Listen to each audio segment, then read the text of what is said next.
Oi, pessoal, aqui é a Rafa e hoje eu tô com a Débora e ela vai contar uma história maravilhosa pra gente. A gente se conheceu ontem num call entre os brasileiros que vão para Harvard agora em agosto. Ela vai para uma outra escola, não é do MBA, e ela vai contar um pouquinho da história de vida dela, por que que ela tá indo para Harvard e da vaquinha que ela tá fazendo. Para quem puder, eu tenho certeza que vocês vão se emocionar muito com essa história. Então, vamos ajudar a Débora para ela conseguir ir para Harvard com a gente, pessoal. Débora, você pode se apresentar rapidinho e depois a gente começa a explorar todos esses assuntos juntas? Vamos, Rafa. Obrigada pelo convite. Adorei conhecer você ontem, todos os alunos. Eu achei que os alunos iam ser super sérios, assim, né? Então, fazem trabalhos sérios, mas são pessoas descontraídas e muito animadas, então estou feliz com isso. Bom, meu nome é Débora Vanderlei dos Santos, sou violinista da Orquestra Sinfônica do Estado de São Paulo e sempre usei a música como ferramenta educacional. Então, eu sou também diretora do Departamento de Música do Instituto Sangalkam, em Senegal, que é um laboratório de inovação pedagógica, realizando treinamento com professores, e sou parte do conselho do Global Leaders Program, Programa de Líderes Globais, que ajuda jovens empreendedores a iniciar projetos sociais em mais de 26 países. Então, é música como ferramenta de transformação social. Ai, que legal, Débora. E você pode contar um pouquinho para a gente o que que você está indo fazer em Harvard, qual que é o curso, a escola, por que que você está indo fazer isso, qual que é toda a ideia aí para o seu futuro com esse curso? Vamos. É um nome um pouco longo, então demorou muito, eu ainda me confundo, tenho que me concentrar. Vamos lá. O curso é em liderança educacional, organizações e empreendedorismo. Essa é a primeira parte. E a concentração ou especialização é em educação global, internacional e comparativa de países de baixos e médios recursos. Então, o que que tudo isso quer dizer, né? Ele é um curso do Departamento de Educação, de pós-graduação em Educação, em Harvard, e eles preparam líderes para causar impacto e transformações em sistemas educacionais, em instituições, trazendo inovação, né? Também preparam a gente para trabalhar no terceiro setor, então com filantropia, e como parte do desenvolvimento de políticas públicas para o governo, além de instituições diversas, culturais, né? Então, achei um curso bem amplo, assim, dentro das minhas necessidades, dentro do meu trilho de carreira, digamos assim.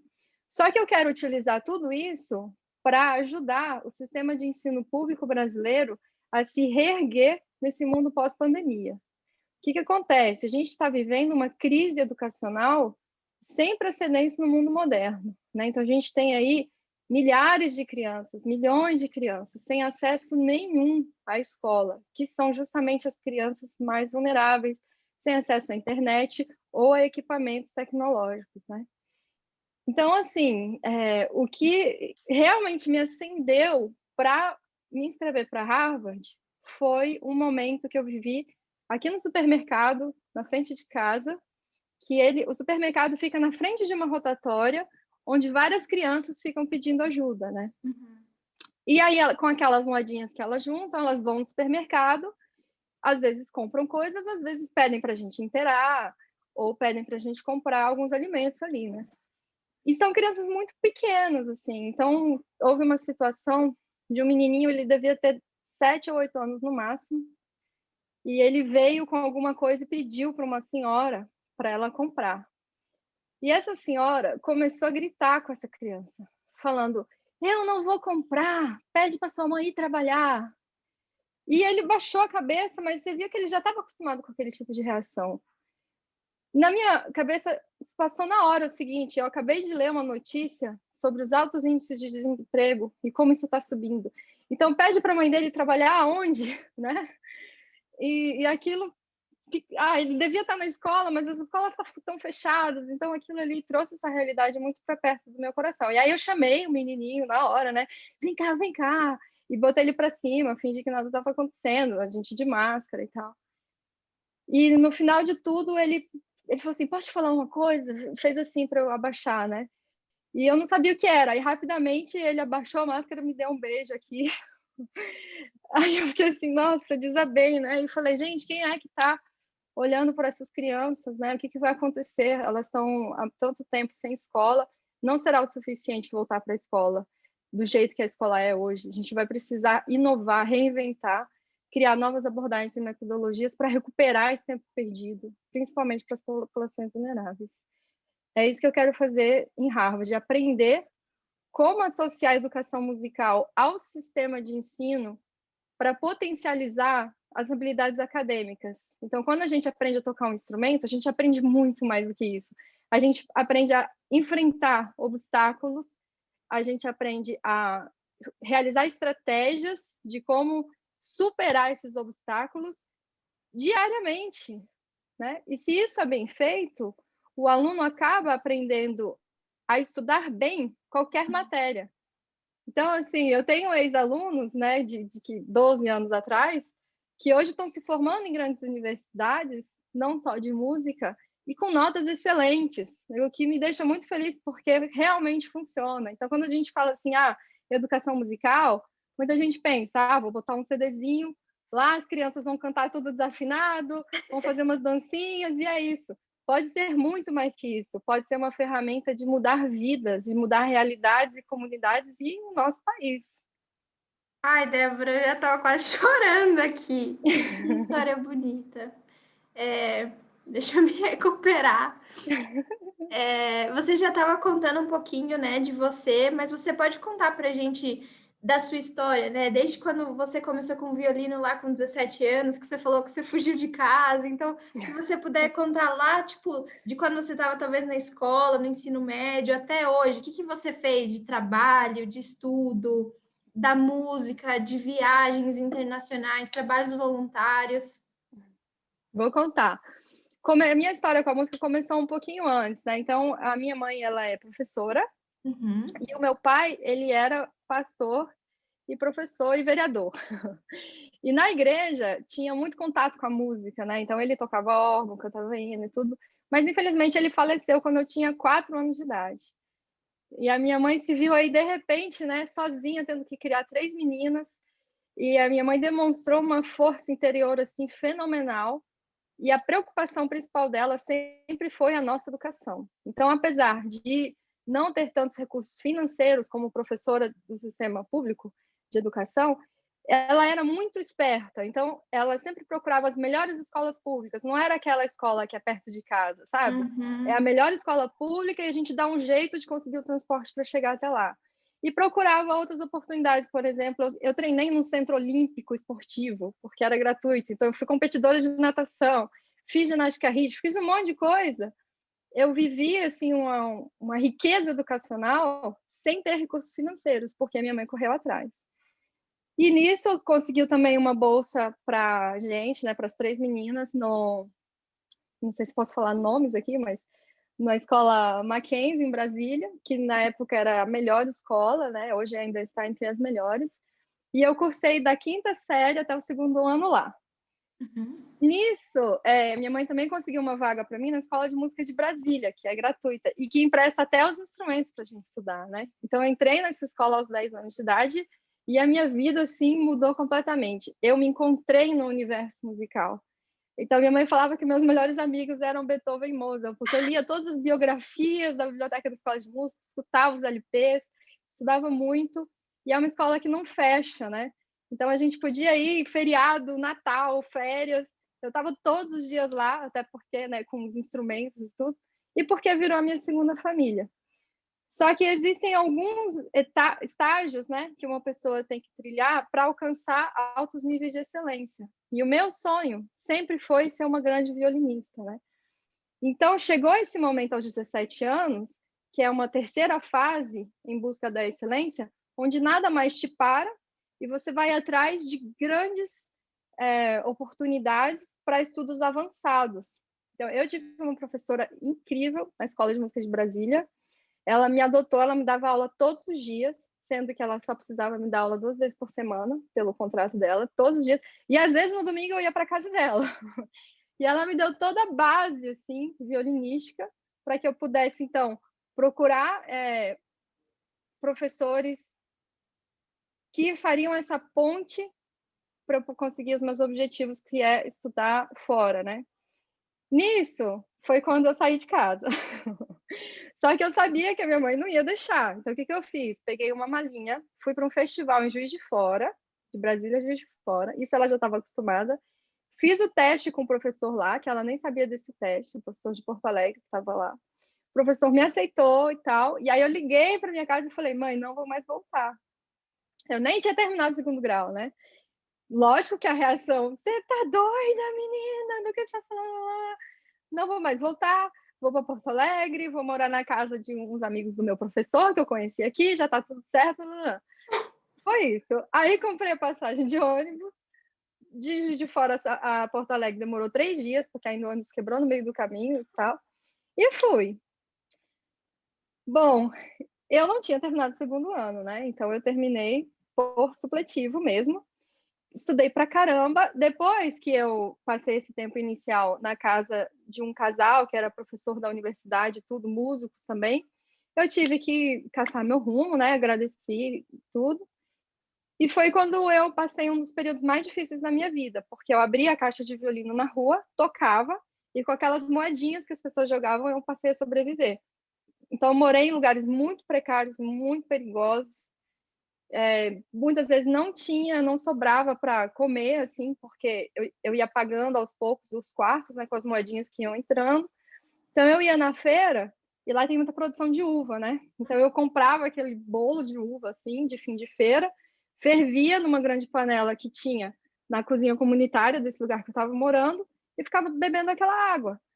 Mas, ao mesmo tempo, eu estava feliz, porque eu estava estudando o que eu queria, eu tinha acesso a esse grande professor que não estava me cobrando as aulas, eu estava realizando um sonho, ou me preparando para os meus grandes sonhos, né? E de ter feito, tocando lá na rua, um dia parou um senhorzinho, eu nunca vou esquecer, ele ficou assim, ó, olhando, assim, como se estivesse analisando tudo, sabe? Ele ficou um tempão, não jogou uma moedinha na minha caixa. Mas ele me deu algo muito mais valioso. Ele chegou e falou, Débora, vai abrir prova para orquestra sinfônica, eu acho que você tem condição de fazer. Bom, ele não chegou e falou Débora, né? Ele chegou e falou menina, sei lá, porque nem sabia o meu nome. Mas eu falei, muito obrigada, vou fazer. Fui, fiz a prova, era um concurso, né, público, e aos 18 anos ganhei o meu primeiro emprego numa orquestra sinfônica, o que é muito raro, né? Porque geralmente as pessoas conquistam isso depois que fazem graduação e tal. Mas eu estava estudando tanto naquela época, consegui passar no concurso. E aí acho que as pessoas pensaram, agora ela vai quietar, né? Não, por quê? Eu não tinha ainda realizado os meus sonhos. Aí eu fiquei tentando bolsas de estudo e consegui minha primeira bolsa de estudo no Canadá. Fui para Vancouver achando que ia ser a vida bela e que eu não ia mais passar perrengue. Ledo engano, porque eu ganhei a bolsa completa da tuition, né, que é o que você tem que pagar para o curso. Então não tive que pagar para o curso, mas não ganhei moradia, nem custo de vida, nem nada disso, né? Então, alimentação, tudo por minha conta. Consegui um lugar para morar emprestado, consegui uma bicicleta emprestada, e eu ia 40 minutos pedalando subido, assim, uma aula de spinning, sabe? Com o violino nas costas. Em Vancouver chove muito, aquele chuvisquinho, assim, fica por meses o chuvisquinho. Então, eu pegava um sacão de lixo, enrolava o violino, botava nas costas e ia para as aulas, sabe? Aí chegava lá, a professora deixava eu tomar banho, ela me dava almoço, depois eu tinha aula. E para conseguir me manter lá, eu trabalhei como faxineira, né? Então, faxineira de escritórios, assim. E também feliz, aí ligava música para ficar limpando e tal, e estudando. Depois consegui uma bolsa para Chicago. E em Chicago, eu tive a tuition, tive moradia e alimentação. Mas isso não é tudo que a gente precisa na vida. A gente precisa de shampoo, a gente precisa de sabonete, né? Precisa de algumas coisas a mais. Então, para pagar essas coisas a mais, eu trabalhei de vigia noturno.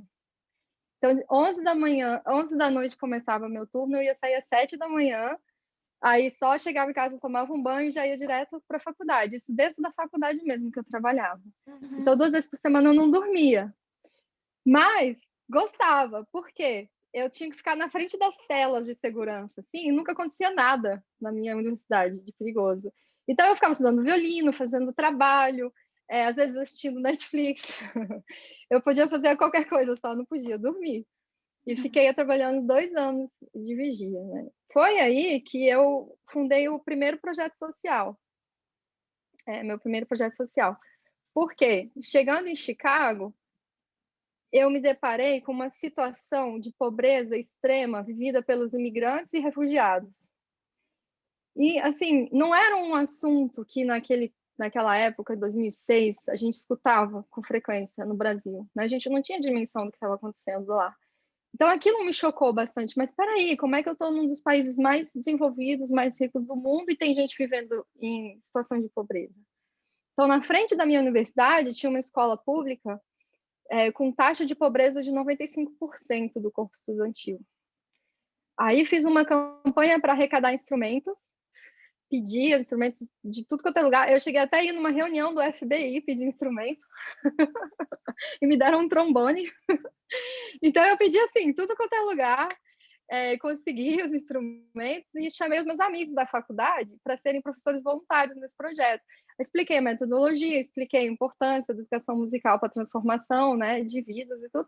Aí a gente começou, todo mundo voluntário, todo mundo universitário, e esse projeto ganhou grande dimensão nos Estados Unidos, virou referência, e eu fui fazer parte de um comitê de desenvolvimento nacional da educação musical para a transformação social nos Estados Unidos. Foi aí que eu tive a oportunidade de ajudar muita gente a fundar projetos musicais ou ajudá-los a melhorar. E desenvolvi várias metodologias de ensino também. Trabalhei com a Organização dos Estados Americanos para implementar projetos sociais na Jamaica, Santa Lúcia e Haiti, né? Países caribenhos de baixos recursos. E o que a gente fez? Um estudo para identificar os maiores pontos, os maiores focos de violência infanto-juvenil relacionados a gangues, né? Então, quais são os bairros que mais têm gangues? Qual a idade que a criança entra na gangue? Qual a idade que ela sai? E vamos fazer um curso de música que interfira nesse ciclo. Então, a criança entra na escola de música antes da idade de recrutamento e sai da escola de música depois dessa idade, e já com todas as capacidades e habilidades cognitivas e intelectuais para seguir qualquer carreira que ela quiser. Não precisa ser músico, né? Mas através da música ganhar essas ferramentas de desenvolvimento. Bom, depois disso voltei para o Brasil, agora a história já está chegando nos dias atuais. Você voltou para o Brasil que ano que era, Débora? Só para a gente ter noção. Você foi para o Canadá em que ano? Depois Chicago e aí você voltou para o Brasil? Canadá em 2005, então eu fugi de casa, digamos assim, né? Em 2003 fui para Porto Alegre, aí em agosto de 2005 fui para o Canadá, depois agosto de 2006 para os Estados Unidos e voltei para o Brasil em 2011, né? Formada em violino e viola, e cursei 3 anos da Faculdade de Business and Economics, né? Que é uma mistura aí de negócios com economia, com concentração em administração de empresas sem fins lucrativos. Então, foi isso também que ajudou o meu projeto social lá a ter muito sucesso, porque eu soube como fazer, tive as informações de como fazer. Eu não cheguei a fechar, faltou 1 ano para fechar esse curso. E aí voltei porque eu perdi meu visto, na verdade, né? Eu pedi a transição de visto de estudante para trabalho, porque o projeto lá estava crescendo muito.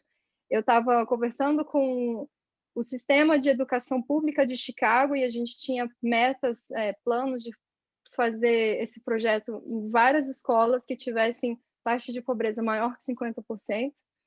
Então, assim, me negaram visto de trabalho e eu perdi tudo mais uma vez, assim. Então, eu tenho essa sensação de que cada transição na minha vida eu meio que começo do zero de novo, né? E aí vim para a Bahia e trabalhei para outro projeto social, ajudei a fundar mais um centro na Bahia. E depois, junto com o meu mentor, né, de violino, que foi o meu professor da universidade, a gente viu que acho que era hora de investir na minha carreira como violinista, né? Então, eu pedi as contas lá na Bahia, já fiquei 2 anos lá, e aluguei um colchonete dentro de uma casa onde moravam 2 meninas. E assim, estava muito frio aqui em São Paulo na época. Enfim, e aí eu ficava estudando violino, estudava assim de 8 a 10 horas por dia, porque ia ter prova na Orquestra Sinfônica de São Paulo, que é a orquestra mais renomada da América Latina, né? Então, ela é uma orquestra internacional e tem prova em vários países, e vem gente de todos os países para fazer a prova. É muito disputada.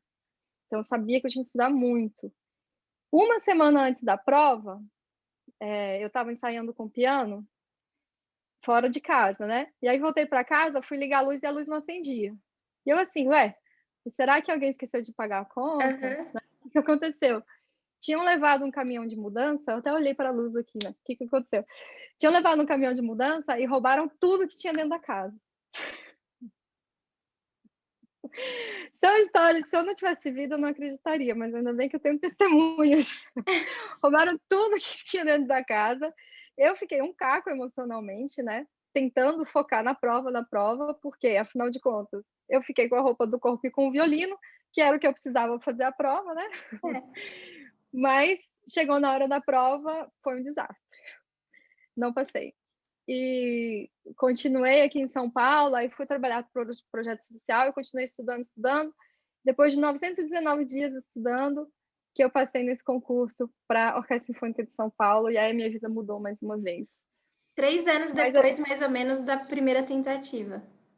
exatamente, 919 dias. Tem um Nossa. diário de estudo.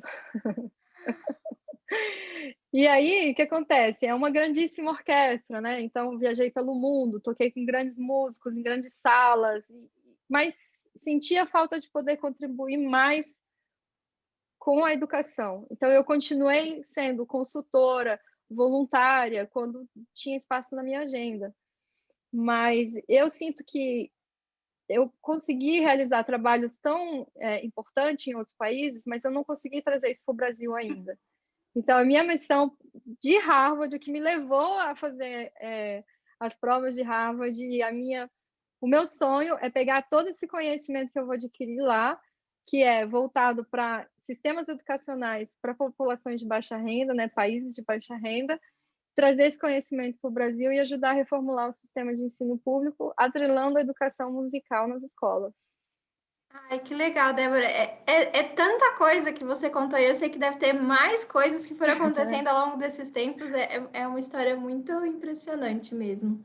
Talvez, antes da gente falar da vaquinha, acho que é muito legal que a gente sabe que essas grandes universidades avaliam várias coisas na gente, no application, né? Então, a questão acadêmica, a questão até de experiência internacional, não é necessária, mas eu percebo que eles sim perguntam e analisam. Questão de trabalho voluntário, né? Engajamento social com comunidade, isso sempre é muito claro que é muito importante para eles. E você falou, né, que você estudou em escola pública, sua mãe correu muito atrás.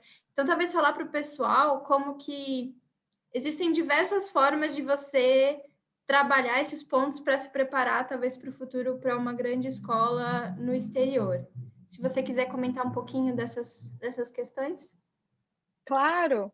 Bom, acho que a gente tem que mudar um pouco a forma com que a gente enxerga, culturalmente falando, como que o brasileiro enxerga a educação, né? Uhum. Então, a gente sempre escuta muitas coisas por aí no sentido de que é uma conquista pessoal, que de fato é uma conquista pessoal, mas é também uma forma de se preparar para causar um impacto maior no mundo. Eu acho que é isso que Harvard quer. São pessoas que realmente vão utilizar todo aquele conhecimento de forma prática. Tanto que a parte principal da prova é dizer, né, quais são seus planos de carreira e como que Harvard vai te ajudar nisso. E aí a gente vai lá e estuda todos os professores do departamento, estuda cada pesquisa de cada professor, entende a linguagem deles, entende se está atrelado ao que a gente quer fazer e coloca tudo isso na redação, né? Então, se alguém falar, é só porque é meu sonho e minha família vai ficar muito orgulhosa, eu vou ficar muito orgulhosa da minha conquista. Não é bem assim, né? É utilizar isso como ferramentas para contribuir para o mundo melhor, para a construção de um mundo melhor. Então, esse é o primeiro estágio. Se a gente entende isso, a gente entende também que cada pessoa, não importa assim a idade ou as condições financeiras ou em que estágio está na vida, cada pessoa tem um potencial muito grande de colaborar já para a transformação desse mundo. Não precisa esperar ter um PhD para poder começar um trabalho voluntário ou ajudar as outras pessoas, né? Então, lá do ensino fundamental, no ensino médio, fazer isso mas se entrar com a cabeça, vou fazer isso para ganhar pontos com Harvard, não vai dar certo, porque não é qualquer trabalho voluntário.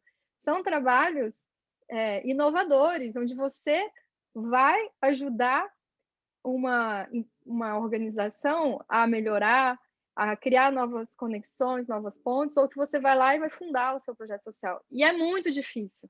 Assim, demanda uma energia extrema fazer essas coisas também, né? Então, assim, só realmente se a pessoa tem esse desejo de contribuir para o mundo, que vai entender que o sacrifício que a pessoa está fazendo é menor do que a importância do que ela está fazendo. Então, a importância ganha das dificuldades, né?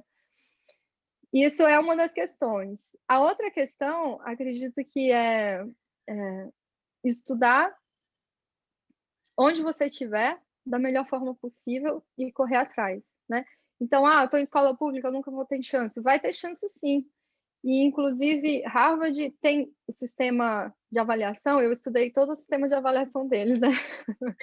Eles não querem só ver nome de grandes instituições lá, eles querem entender as suas dificuldades e como você superou, e, inclusive, eles te dão ponto por isso. Então, uma coisa que foi muito interessante foi essa pergunta. Você já se afastou alguma vez da escola? E por quê? E se a resposta é eu me afastei porque eu tive que cuidar da minha família no momento que minha família precisou, eles não vão te penalizar, pelo contrário, eles vão te dar mais pontos pela questão de que você é uma pessoa solidária, né? Isso é uma das características dos líderes. Agora, inglês, gente, é muito importante. E a gente tem, hoje em dia, muito acesso a estudo de inglês na internet, gratuito, né? Então, dá um jeito, assim, de aprender inglês. E ir trilhando uma trajetória educacional, sabendo que aquilo que você adquire é para colocar em serviço aos outros. Legal, Débora, muito bonito. Você deu uma aula aí de, sei lá, moral, de por que fazer as coisas na vida, né? Realmente só fazer por fazer para ter no currículo, não é nada disso, gente. É como você falou, você nem consegue, porque demanda tanto que realmente você tem que estar fazendo porque é um sonho, porque tem a ver com aquilo que você quer fazer para o mundo. E isso vai te ajudar, assim, num application, talvez. Mas mesmo se você nunca fizer um application porque você não quer, com certeza vai ter milhares de outros benefícios para a sua vida e para a vida de outras pessoas, né? A gente não faz nada sozinho nesse mundo. A gente sempre tem ajuda de um parente, de um professor, de um amigo. E acho que isso é muito importante e muito válido nesse momento também. Débora, vamos então falar da sua vaquinha? Vamos. Explicar um pouquinho para o pessoal, né? Por que você está fazendo uma vaquinha?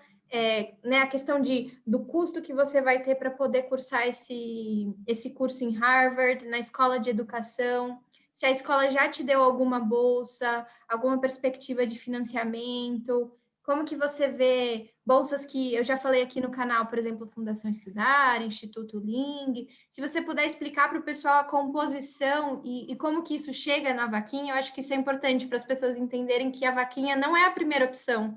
A vaquinha é depois que você exauriu várias outros caminhos e ainda assim ela é muito importante para o curso que você vai fazer. Sim, vamos lá. Então, assim, já vamos começar com o valor total, que é já para chegar chocando. O curso e mais os custos de vida somam em $85.000. Então, pega 85 mil e multiplica por 5,6, que era o que estava o dólar ontem, né? Isso cada dia varia esse cálculo. Tá. Então, vamos explicar a questão dos custos de vida, porque muita gente confunde, né? Como aluno internacional, né, a gente é obrigado a mostrar os custos de vida de um ano. Bom, para mim é um ano, não sei se para vocês são 2, Rafa. 2. Uhum. 2 anos, porque o meu curso só tem um ano. Tá. Nossa, para você é mais difícil ainda, né? Custos de vida de um ano. Quem é que tem para mostrar num banco custos de vida de um ano? Assim, eu mesmo não conheço ninguém que tenha uma reserva tão grande como essa, né? Ainda mais em dólares. E tem mais, não é que assim, vamos supor que eu consegui morar de favor e não vou gastar com casa. Não interessa para Harvard. Eles não vão deduzir dos custos de vida. Os custos de vida são eles que estabelecem. E tem lá, 21 mil para não sei o quê. Você tem que mostrar aqueles 21 mil. Você tem recurso para pagar aquele valor, é isso que você está falando, né? Isso. Então, até o dia 28 de maio, de 2021, eu tenho que mostrar uma carta assinada e carimbada de um banco em uma conta americana com $85.000 dentro, sem discussão. Se eu não mostro essa carta, eu não ganho os documentos para conseguir o meu visto. Então, eu não consigo nem entrar no país, né? Então, não tem como dar aquele jeitinho que a gente sempre dá. Poxa, eu já fiz de tudo para estudar outras vezes. E eu fui conseguindo, e passei fome, e trabalhei de vigia, e faxina, e o que seja. Eu quero fazer isso. Mas eu nem vou ter a oportunidade de poder fazer isso, porque eu tenho que demonstrar, antes de ir, os custos de vida, né? Beleza, essa é a parte. Agora, dentro desses $85.000, a Harvard me deu uma bolsa, que é bolsa que a gente chama, né, o Financial Aid. É uma ajuda de custo, na verdade. Não sei Isso, se que você chega a ser prova uma a sua bolsa. necessidade financeira, né? Isso aí. Então, eles analisaram o meu salário anual, né, com a documentação que eu enviei, e eles viram que, de acordo com o meu salário anual, eu podia receber o máximo da ajuda de custo, que no caso do Departamento de Educação, são 19 mil. Então, eu já ganhei esse teto de ajuda de custo. Ou seja, para Harvard, as minhas condições de vida está entre as mais baixas, no contexto de Boston, no contexto dos Estados Unidos, que é outra coisa que as pessoas confundem, né? Ah, você tem um emprego no Brasil? Tenho, mas esse emprego no Brasil, quando traduzido em dólares, eu me encontro na linha da pobreza dos Estados Unidos. Uhum. E eu tenho uma bolsa de Harvard para comprovar isso, né? Bom, o restante, eu fiz economias desde o primeiro dia que eu decidi que eu ia me inscrever em Harvard. E aí peguei trabalho extra, vendi coisa e tal, fiz tudo que eu pude fazer naquele momento ali. E consegui juntar uma verba. Acontece que a alta acumulada do dólar desde janeiro de 2020 já está quase em 40%. Então, das minhas economias, imediatamente vai para o ralo quase a metade. Isso é muito Ai, né? O valor significativo. em dólar é muito baixo do nosso dinheiro. Isso é bem triste mesmo. Isso é bem triste. Então, hoje eu tô olhando aqui, eu tenho uma planilha do Excel que um amigo meu economista montou para mim. Então, cada centavo que entra, eu tô vendendo tudo aqui, né? E gente me ajudando e tudo. Eu coloco na planilha e aí imediatamente já me dá o valor que eu tenho, que eu preciso. Eu tô olhando para a planilha, eu tenho 49,07% do que eu preciso para ir para Harvard. Uhum. E se a gente pegar alta de quase 40% do dólar e mais a tuition de Harvard, ou seja, o custo do curso, desde janeiro de 2020 subiu 7%. Então a gente tem aí quase 47%. Eu tenho 49% do que eu preciso. É praticamente assim, eu teria os recursos se não fosse a pandemia, Uhum. se não fosse as questões econômicas que o Brasil está passando. E se não fosse o aumento de Harvard também. Só que a gente não vive no mundo do si, né? A gente vive no mundo real. E no mundo real, todos os esforços que eu fiz junto com a minha família não estão sendo suficientes. Ainda estamos fazendo, ainda estou pegando trabalho extra, ainda estou vendendo as coisas. Minha família está fazendo rifa. A minha mãe está me ajudando com o que ela pode. A minha irmã vai pegar do fundo de garantia dela, que me dá vontade de chorar quando eu falo isso. E não vai ser o suficiente, né? Então, existe ainda um empréstimo que eu posso pegar de Harvard, e que eu estou avaliando isso, de $17.000. E ainda assim vai faltar, né? Esse é o maior valor que eles falaram que podem te dar, né? Isso aí. Isso se eles aceitarem me dar o maior valor, né? Aí cada departamento tem o seu cálculo. Então a gente teve uma reunião com o escritório de assuntos financeiros, né, o Financial Aid Office, específico para o departamento educacional. E eles já jogam a real para a gente, assim. Eles já vêm e falam, olha, vocês têm que tomar muito cuidado com o empréstimo, porque a sua perspectiva de ganho está nessa faixa salarial aqui, como pessoa que vai trabalhar no campo da educação. A gente sabe que profissionais de educação não ganham rios de dinheiro, né? Então, eles fazem esse cálculo e eles te aconselham. Olha, se você pegar tanto de empréstimo, a sua vida depois da escola vai ficar assim e vai ser muito difícil para você.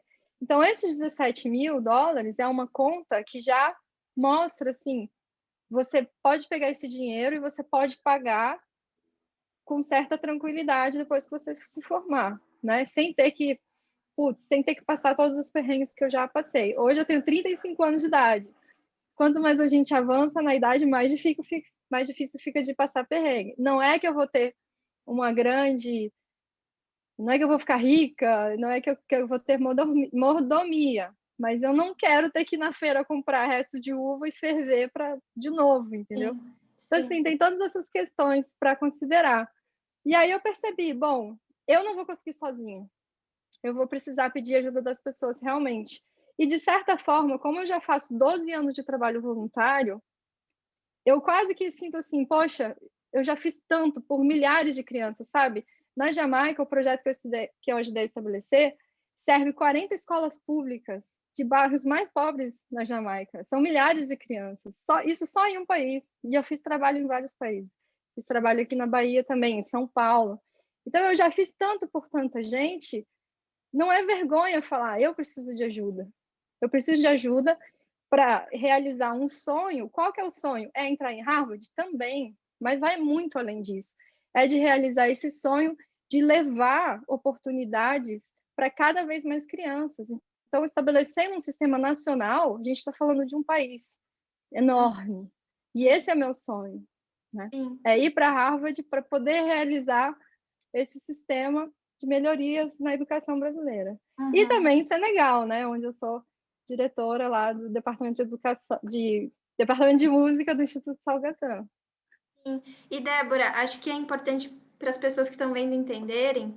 Eu, por exemplo, vou fazer o curso de MBA, que é uma outra escola de Harvard, e é uma escola que tem mais dinheiro. Então, a minha escola me deu uma bolsa de financial aid igual a da Débora, muito maior. O curso também é mais caro.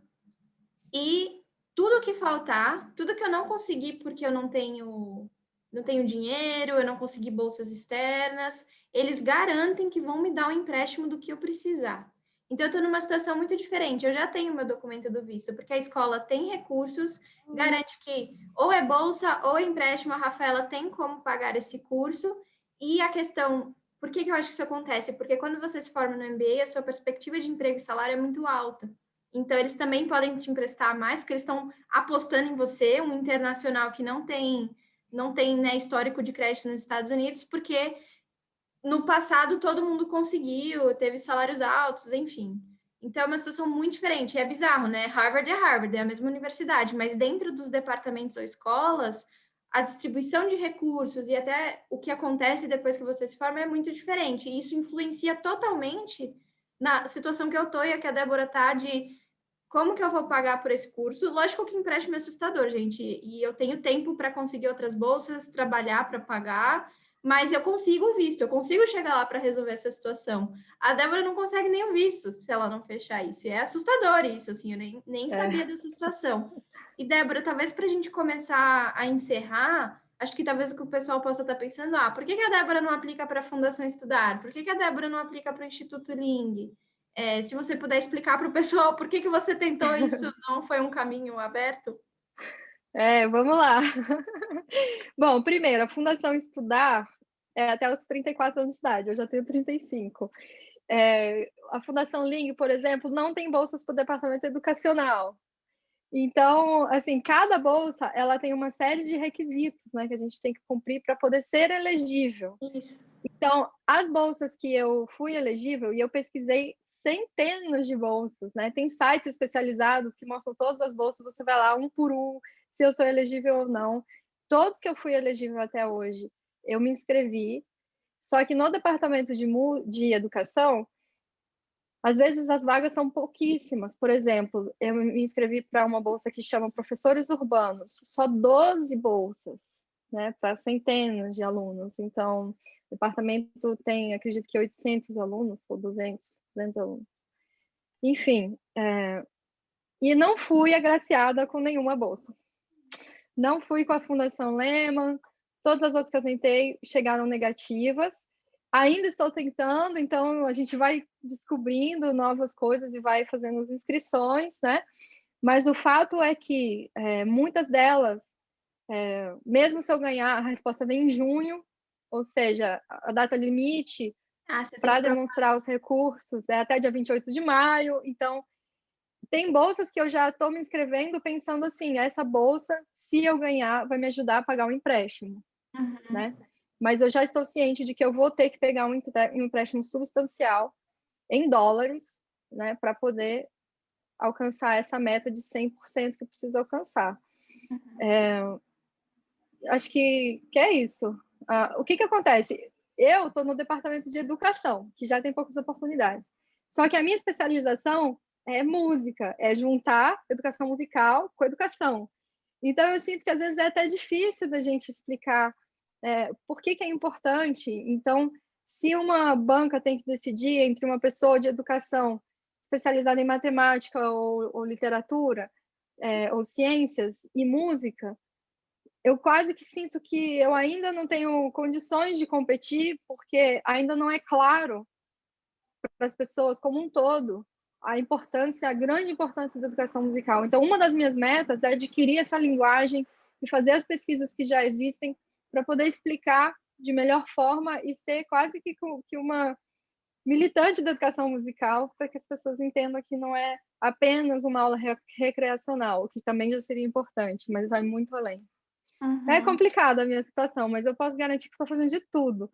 Eu falei ontem para o grupo dos alunos, né, que até para trabalhar eu voltei para os meus tempos do Canadá, que eu ia para a universidade de bicicleta, e até trabalhar eu estou indo de bicicleta, porque o ônibus dá R$9 e de volta, e eu estou economizando esses R$9 todo dia.